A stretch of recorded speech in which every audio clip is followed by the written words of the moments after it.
லஞ்சுக்கு இந்த பூண்டு சாதம் செஞ்சு பாருங்கள். சும்மா சாப்பிடவே அவ்வளோ டேஸ்ட்டாக இருக்கும். இது எப்படி செய்யலான்னு பார்ப்போம். ஃபஸ்ட்டு மிக்ஸி ஜாரில் ஒரு 10 பல்லு பூண்டு எடுத்துக்கலாம். இதுக்கு கூட வந்து அரை டீஸ்பூன் மிளகாத்தூள், மஞ்சப்பொடி வந்து கொஞ்சமாக சேர்த்துடலாம். 1/4 டீஸ்பூனுக்கும் கொஞ்சம் குறைவா, 3/4 டீஸ்பூன் மல்லிப்பொடி, ஜீரகப்பொடி வந்து ஒரு 1/4 டீஸ்பூன் எடுத்துக்கோங்க. இப்போ இதில் வந்து புளி சேர்க்கணும். ஒரு சின்ன உருண்டை புளியை நல்லா கழுவிட்டு சேர்த்துருக்கேன்.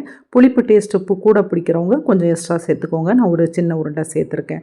இதெல்லாம் சேர்த்து இப்போ நம்ம வந்து தண்ணி எதுவுமே ஊற்றாமல் இதை மாதிரி அரைச்சி எடுத்துடலாம். இப்போ வந்து அரைச்சாச்சு. இதை அப்படியே தனியாக எடுத்து வச்சிடலாம். இப்போ பேனில் வந்து கொஞ்சமாக எண்ணெய் சேர்த்துடலாம். எண்ணெய்க்கு கூடயே நான் ஒரு டீஸ்பூன் நெய்யும் சேர்த்துருக்கேன். நெய் வேணும்னா சேர்த்துக்கோங்க, இல்லைன்னா எண்ணெய் மட்டும் சேர்த்தாலே போதும். இப்போ இது எண்ணெய் சூடான பிறகு ஒரு 1/4 டீஸ்பூன் கடுகு போட்டு நல்லா பொரிய விட்டுடலாம். கடுகு பொரிஞ்ச பிறகு நம்ம அரைச்சி வச்சுருக்கோம் பார்த்திங்களா பூண்டு, அதை சேர்த்துடலாம். சேர்த்துட்டு ஒரு 2-3 நிமிஷம் நல்லா வதக்கிக்கணும். இந்த வதக்கும் போதே நல்ல வாசனை வரும். அந்த அளவுக்கு நம்ம வதக்கிடலாம். இப்போ வந்து பூண்டு வதங்கி வந்துட்டுருக்க டைமில் நம்ம தேவையான அளவு உப்பு சேர்த்துடலாம். உப்பையும் சேர்த்து நல்லா கலந்து விட்டுட்டு இந்த பூண்டு வந்து இப்படி உதிரி உதிரியாக வர ஆரம்பிக்கும்.